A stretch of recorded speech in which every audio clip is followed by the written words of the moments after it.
Hello and welcome to Rajya Sabha Television. You're watching The Big Picture with me, Frank Rausen Pereira. The government on Wednesday lowered the country's economic growth rate during the previous Congress-led UPA regime, shaving off over 1 percentage point from the only year when India posted double-digit GDP growth post-liberalisation and from each of the 3 years with 9+ percent expansion. Recalibrating data of past years using 2011-12 as the base year instead of 2004-5, the Central Statistics Office estimated that India's GDP grew by 8.5% in the financial year 2010-11 and not at 10.3% as previously estimated. Similarly, 9.3% growth rate each in 2005-6 and 2006-7 was lowered to 7.9% and 8.1% respectively, while 7.7% rate was now estimated for 2007-8 instead of 9.8%. At a joint press conference along with Chief Statistician Pravin Srivastava, Niti Aayog Vice Chairman Rajiv Kumar said variation in 2 sets of numbers was due to the recalibration of data in certain sectors of the economy, including mining, quarrying and telecom. On this edition of The Big Picture, we will analyze the GDP parameters. Joining me on the program today are Shubhamoy Bhattacharjee, Consulting Editor of the Business Standard, Dr. Arvind Virmani, Chairman, the Foundation for Economic Growth and Welfare, and Ajay Dua, former Secretary, Ministry of Commerce and Industry. Thank you to all my guests for joining me on this edition of The Big Picture. Dr. Virmani, I'd like to begin the program with you first. Let's first try and put into perspective and try and understand what is the GDP Back Series. Right. So, when the base was shifted, as you mentioned, from 2004 to 5 to 2011-12, only the series from 2011-12 onwards was given. Now, at that time, we will just recall briefly, there was a lot of controversy and then people came and basically after a while it was accepted that this methodology, it had been checked by IMF, World Bank, etc. And many of us, including myself, wrote that we need to have a back series to be able to do any analysis, etc. Now, this back series means that you go backward using the same base 2011-12 and develop 10, 9, 8, 7, 6. So, back means going backwards, simple. So, why do we normally need this? Professionally, because if we are going to do analysis of policy or growth policies and other things, macroeconomics, is useful to have that. Now, only one more thing I'll mention and then we can go into a discussion. Now, the methodology which is applied to the future usually uses a lot more data and series which have become available since the last time.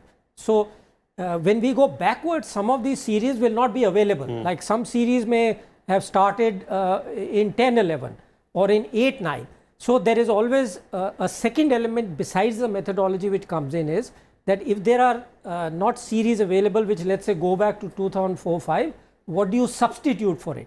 Now, those details I think we will find out over time, I mean after one studies it, but that is one of the complications which arise. Absolutely. All right. Shubhamoy, why did the government recalibrate the numbers and at this time? At this time is not surprising because this work, as Dr. Virmani says, had begun at that time. Now, one of the chief problems, in fact, the reason why an economy shifts base, like 11-12 is not the only time that the base has come along. Where now the work is already starting for the next base, which will be 18-19. So, this is a periodic process which keeps on happening.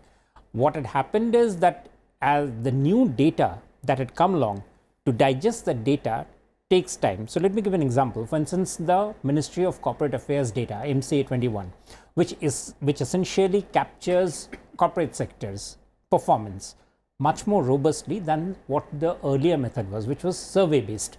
This one is automatic because the companies are filing their data on profits, on everything else. That data has now been very much a part of the news series. But to make that data go back to 2008, 9, 7, 8, going back all the way up to 5, 6, means that was a time when the MCA series was just coming into being. So, they took time for the statisticians, and it really does take time for them to actually create comparable numbers, to create, so they have to actually do what is called splicing. When you don't have the adequate number of data, you join two streams of data from the earlier streams and this one. So earlier stream was the annual survey of industries. So that is not exactly the same as MCA 21. So how do you reconcile those two? These are the problems. So it did take time. The other thing that took time, and this is a very major thing which is not often understood, is the inflation numbers. Just as GDP was being changed, the National Statistical Commission had also suggested that there should be a change in the way we calculate the whole price index. Price index, typically we had used the wholesale price index and the consumer price index. In the consumer price index, we had was three: the agricultural price index, the industrial laborer, and that for urban non-manual employees. These three were supposed to be coming into one, which is now we use as a CPI, the combined CPI. But that series was again a work in progress. That series is necessary to ensure that when you calculate the nominal data, and here we're getting into technicalities, but the point is that when that GDP data is measured, after all, what is GDP? You're measuring something in prices. Absolutely. So when the pricing base itself is changing, whether it's a WPI or the CPI, you need to ensure that you get all the constituents right before you can say that I'll go along to calculate others back or forth. The future is clear because the future numbers you're getting as they're coming along. It was the back series that was a problem because the WPI CPI series had to be integrated with the past series, and unless those were constructed, and that has just got constructed. And remember, that is where the problem is coming along. All the things that you talked about initially, where the data is showing up differences, is about the real GDP growth rate, which means the difference between the nominal GDP, because the nominal GDP doesn't have a problem. It is when you try to calculate the real GDP, which is based on an assumption of how much will be the price level. This series of WPI and CPI makes a very major difference. Absolutely. And that is where, and it's subjective, and that is where an interpretational issue has just cropped up. Right. Yeah, Mr. Dua, what is the new methodology really that is used to track this data?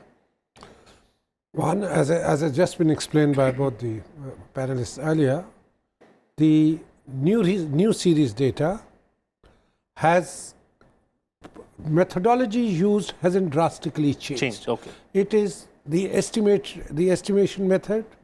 It is data sources have increased. Earlier, if the reliance on electricity consumption was coming from private companies, now that data comes from the MCA because the companies themselves have filed it, or it comes from government companies. Similarly, earlier the estimate for financial sector was from much lower base.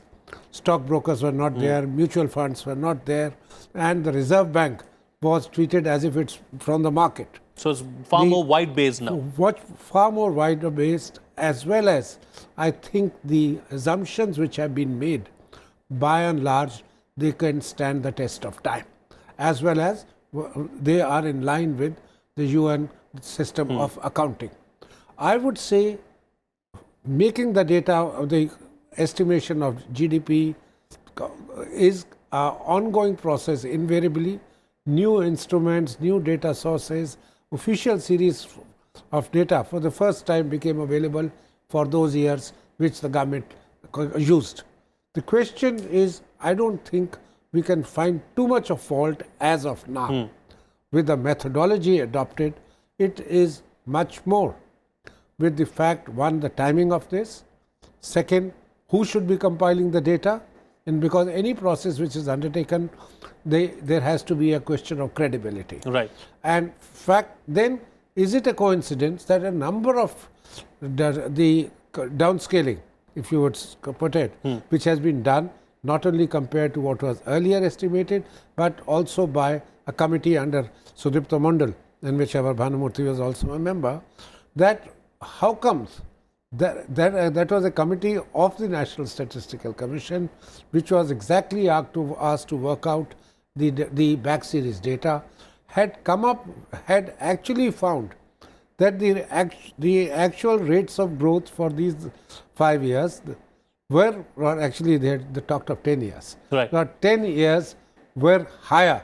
That was in August. Yeah, the July, August were higher than what had been earlier estimated, and much higher than the current ones, because current ones by and large, why by and large? I think again, almost for everything, it scales down, Right.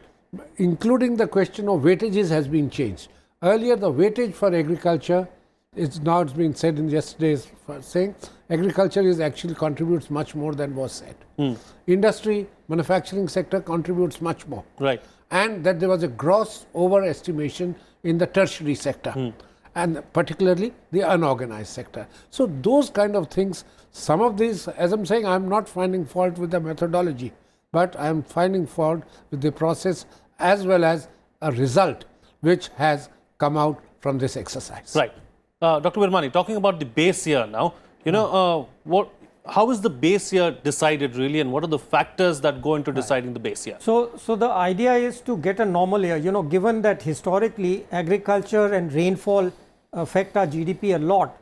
The effort in the past has always been to take a normal rainfall year in which there was normal agriculture, because it's not just agriculture which is affected, but other things can get affected Allied indirectly. sectors, yes. So the key thing is to find a normal year for which the basic data is all available. You know, we've talked about some of these things. MCI data, for example, was just mentioned. So you, for example, on MCI data, you want a stable year. So like Subhamani just said, that it took a little bit of time to get all that organized, etc. So you need a stable. So similarly, there are other things.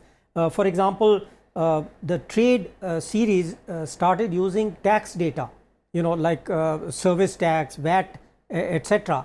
So again, that is new, and there has been, you know, the earlier way of estimating trade, etc. was very different. In the new methodology is different. So that's something which is good, that, you know, at least tax data, it's hard data, whatever the informal, etc. So basically, that's how the 18-19 also they are trying to get a base which is stable and normal to be able to use it properly. Right. Shubhama, you know, how is 2011, the base year 2011, different from 2004-05, and how will it be different, or how will 2018-19 be really? Considering that these are all, I mean, the other 2 years, 2004-05 was an election year, post-election year. 2018-19 is a pre-election year. The reason, you know, these things are interesting is that, I mean, one of the reasons why we are discussing it out here is that whether these have any political salience. Absolutely, yeah. Whether this helps the government of the day to build a stronger narrative around it. My view is that essentially, you know, what's happened in the past, and that too like 5 years ago, will not really be that significant from the government, because you asked the question about, I mean, how the years would be different. So something which happens this year on the GDP front and correspondingly on the jobs front, on the people's well-being front, those would have an effect. People would not be looking at that how well I was 5 years ago or 10 years ago to take a decision at the hustings. So that's my sense. To that extent, I would agree with what Mr. Dua is saying, that it's nice, therefore, to keep these data sets relatively apolitical. A neutral data, while Central Statistical Office is a great office, and it will be the one which will be doing the statistics and measuring it. It's great that if the data presentation and the data release is done only by it, rather than the government trying to say this is, I'm also there with it. You know, it's sort of a independent check, if I may use the word, though it's not really independent, but it gives a sense to the people that there is a credibility, there's a sense of comfort with the data. And that, I think, was something that was probably missed out, especially because, as you say, that there were 3 sets of data that came along. I mean, 2 sets of data. One was the one which raised the GDP growth rate for those 5 years. Here, this is one which is reducing it. Now, probably for all you know, this is the more correct one. But even if that is so, it is better for the government to not get into the business of saying, I told you so. It can say it at there are other platforms for it to say it. But to get too close to the release, to the people who are releasing it, to the agency which is releasing it, essentially tends to take away, considering that India's GDP is not just for voting, it's also, there's a major issue for international fund houses. We are now a very major economy. Data of these numbers will be respected more as long as we keep that distance up and alive. Right. Talking about the base years, Mr. Dua, why is the base year changed really? I mean, what is the purpose and what is the ultimate objective? The composition of the GDP, one, keeps undergoing changes, and sometimes there are structural changes. So instead, you need to capture those structural changes in order to make your GDP estimation relevant.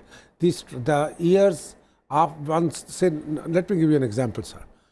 If you were to estimate what happened in the 80s, without looking at what the liberalization which took place in 1991, then it would be very unfair to compare the production base, say industrial sector or services sector of the 80s with the 90s, without looking at the conditions being similar.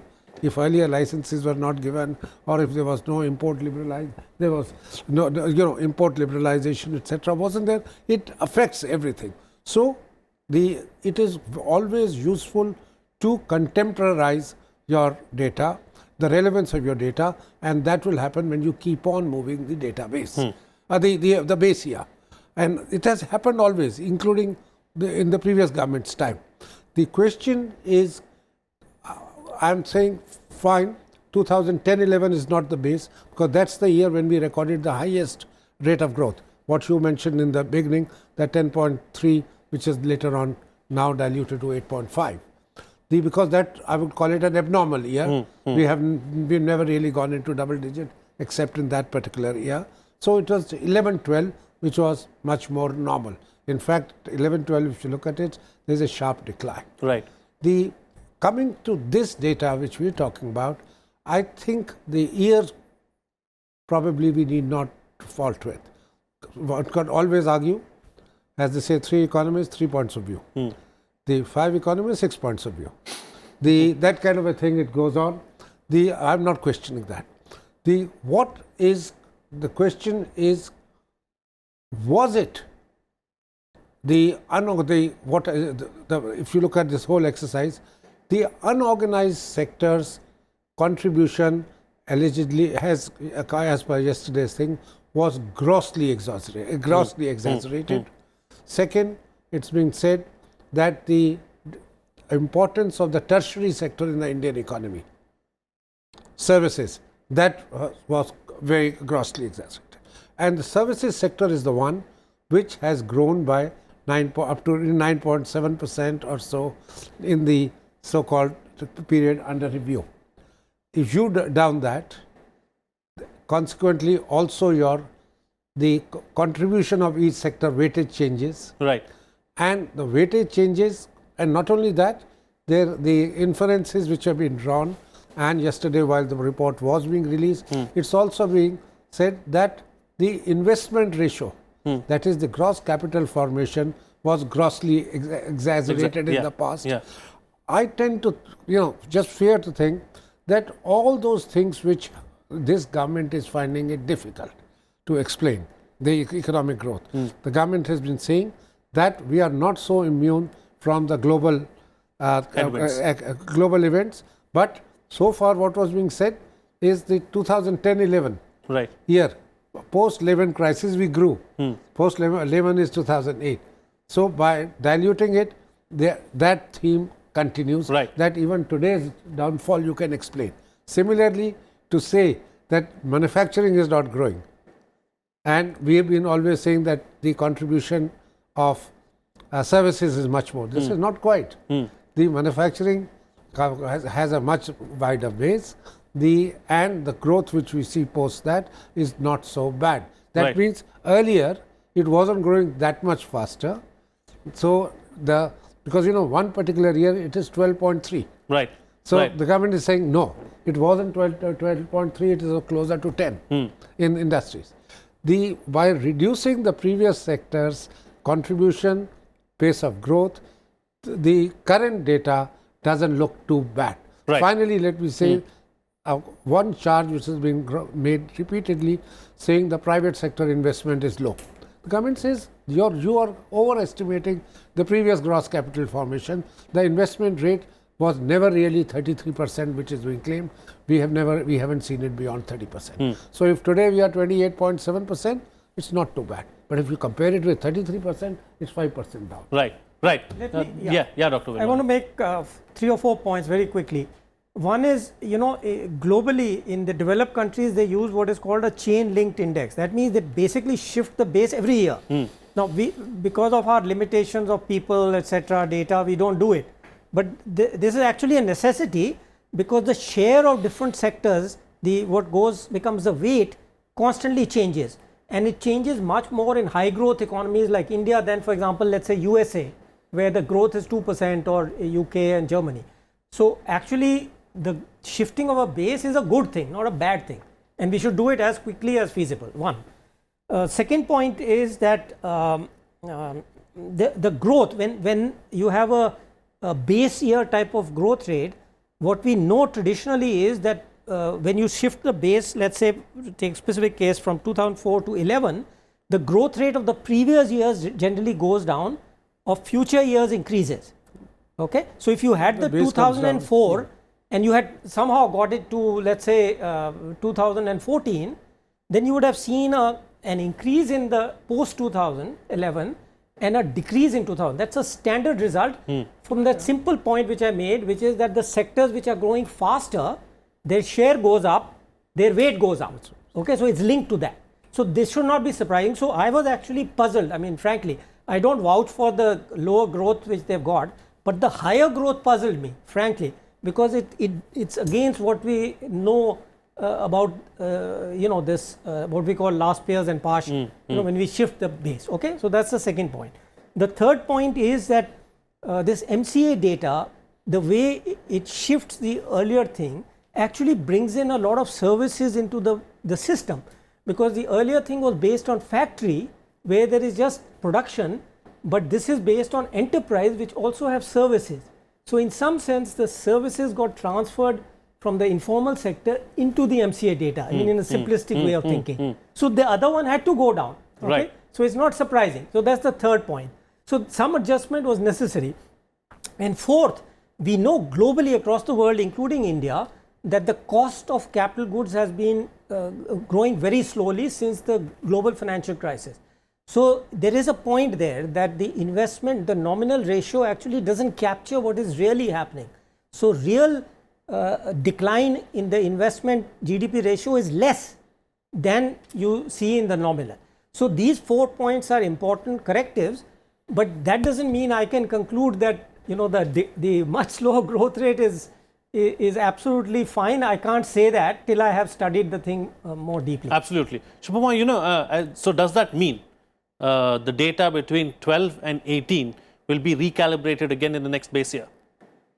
Yes, you'll have to. Because essentially, if you get the base year changes, then obviously that entire data will be up for recalibration.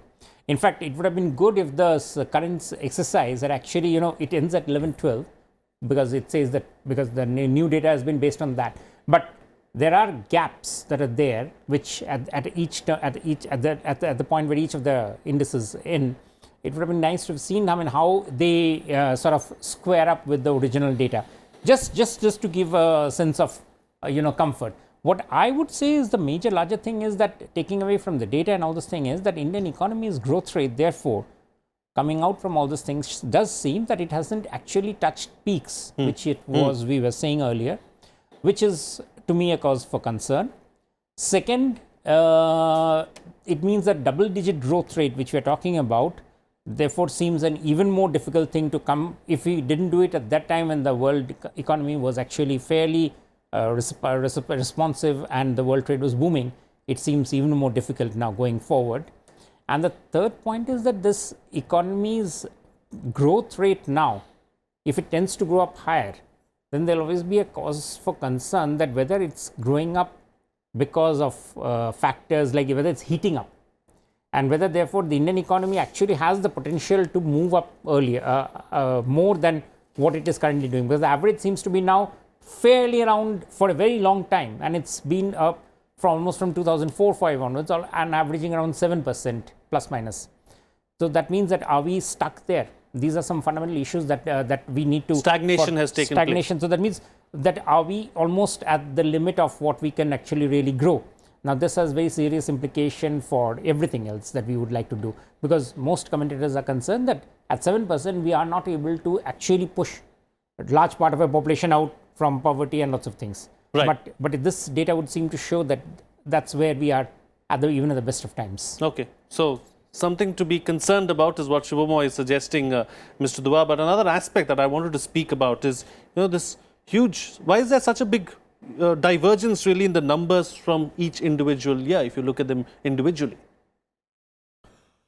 The divergence which we are seeing, as was pointed out, in the maximum is in the year 2011-12, 2010-11, yeah. when we are down from 10.3 to 8.5. But the scaling down by about 1% is the average for the 9 years from 2005 to 2014, 31st March. It's more or less 1%. That 1% variation in GDP is not abnormal, I would say, meaning scaling. But what is abnormal is that once you have changed the, say, the estimation method, the new data being used, government data, more reliable data, more inclusive, more sectors, services coming into the financial Wider sector, base wider base, etc. That how is it that everything for 9 years has come down, whereas you are seeing the post that I'm not questioning the data post that so much, because that was there already. What's the back series is really looking at the previous one. Right. That divergence becomes much more because you are applying a set of assumptions, which, as was pointed out, some of those you had the series data, in many of those you are doing it by the splicing method. Because those things did not exist, so you are trying to combine the old and the new. Right. And in that combining, there could be a discretionary element, there could be a subjective one. Why I am saying it is, yesterday while releasing the data, the Niti Aayog vice chairman, apprehending that such criticism as the newspapers, media has carried a section of it, a large section of it, could take place. So he's defended him, sort of preempted it by saying we were ready with the data, but it didn't come out because we wanted to bounce it off several well-known economists.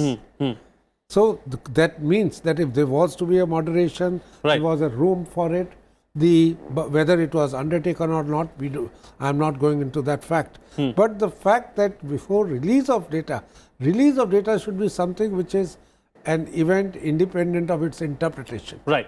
Right. The interpretation by economists is to explain why it happened. As I said, post the release. Post the release. Okay. But before that, also, if you subject it to a degree of moderation, it's like examination results saying nobody is getting a first division, so how many marks shall we give them to pull up? Okay. Quick closing comment from you, Dr. Virmani. I've got 30 seconds left on the program. So, I think I want to just mention what Shubhamoy said. One of the real difficulties where judgments have to be made is on the deflators. Yeah. And we have to remember, I'll just add one thing, the CPI series, the new one, just starts in 2010. First it was only 2011-12, then it was or the other way around, 2010 and rebased to 2011 to get congruence. So I don't know whether they went back and created that or how you can create it, I don't know. They probably spiced it. That is one issue. And then the second issue, which is kind of difficult, is this weighting of WPI and CPI. Right. So I'll just leave it at that. Okay, all right. On that note, then we'll call it a wrap on this edition of The Big Picture. Thank you to all my guests for joining me on the program and putting things into perspective for us. That's it from me. See you again next time.